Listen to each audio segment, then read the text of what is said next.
안녕하세요. 연세의 성형외과의 유창훈 원장입니다.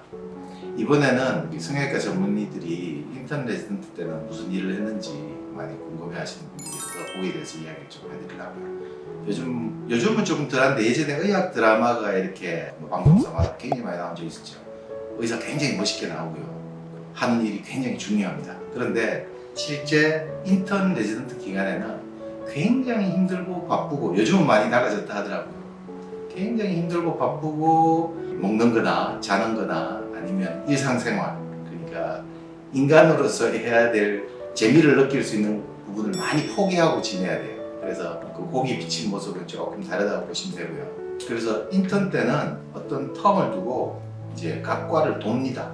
그래서 그 각 과에서 잡일을 많이 하게 되고요. 잡일이라고 해서 필요 없는 일은 아니에요. 다 필요한 일인데 수술이나 아니면 환자 진료에 대한 건 사실은 그렇게 크게 많이 하지 않습니다. 그래서 인턴은 그렇고요. 레지던트 때부터는 다르죠. 그 과에, 그러니까 그 과 전문의가 되기 위해서 그 과의 일만 하게 됩니다. 그래서 레지던트 때부터는 수술도 참여하고요.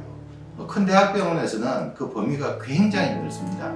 성형외과로 치면 수술하는 분야에서는 알파부터 오메가까지 한다고 보시면 돼요. 그래서 치료의 개념으로 보면은 그러니까 선천성 기형, 안면 기형, 귀 기형, 그 다음에 두개골 기형 이런 거부터 시작해서 다쳤을 때 안면 쪽에 충격을 받아서 안면골 골절이나 코뼈 골절, 그 다음에 여기 찢어지고, 그 다음에 손가락이 잘리고 이런 거 다 성형외과에서도 하게 되고요. 그런 것도 이제 우리가 스스로 집도하는 건 아니고요. 이건 스텝 선생님들이 하면서 레지던트들이 퍼스트나 세컨드 어시스트, 두 번째 이제 조력자로 이렇게 수술을 도와주면서 이렇게 하죠. 그 다음에 이제 다른 과에 수술을 해서 우리가 이제 어시스트 해주는 수술이 있습니다. 그래서 예를 들어 이비인후과에서 인도암이나 후두암을 이렇게 다 여기 조직을 다 털어내면 유리피판 수술이라고 그래서 여기에 있는 피부, 피하, 지방, 혈관, 신경을 갖고 와서 거기다 이식해서 혈관 수술하는 겁니다. 이런 수술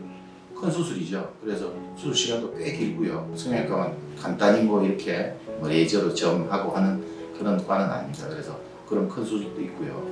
그 다음에 이제 순수 미용 목적에 있는데 간단하게는 레이저로 점 빼는 거, 그 다음에 문신 빼는 거 이런 것도 성형외과에서 하는 데도 많고요. 그 다음에 이제 우리가 익히 다 알고 있는 완전한 미용을 위한 눈성형, 코성형, 그 다음에 안면 거상, 턱 깎고, 광대뼈 깎고 이런 수술을 알파부터 오메가까지 다 보고 경험하게 되는 게 이제 성형외과 레지던트 일 중에 하나라고 보시면 됩니다.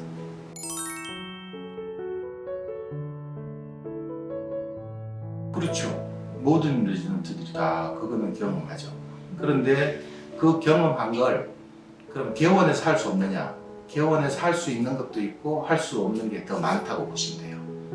그러니까 개원을 하게 되면 보통 소규모로 입원실도 없고 이렇게 하는 경우가 많은데 물론 이제 큰 병원에 취직을 하게 되는 경우에는 어느 정도 할 수 있는 게 있죠. 간단하게 이제 비판수를 한다든지 아니면 유방 보형물 넣어서 유방 재건을 한다든지 하는 것 정도는 해야 되는데 일단 개인을 혼자만 하는 병원이나 소규모로 하는 병원에서는 그런 수술하기는 곤란해요. 그래서 대부분 간단한 미용 성형을 한다고 보시면 되죠. 그래서 주로 제가 하는 눈 수술 그리고 코 수술 이런 건 간단한 수술에 속하는 겁니다.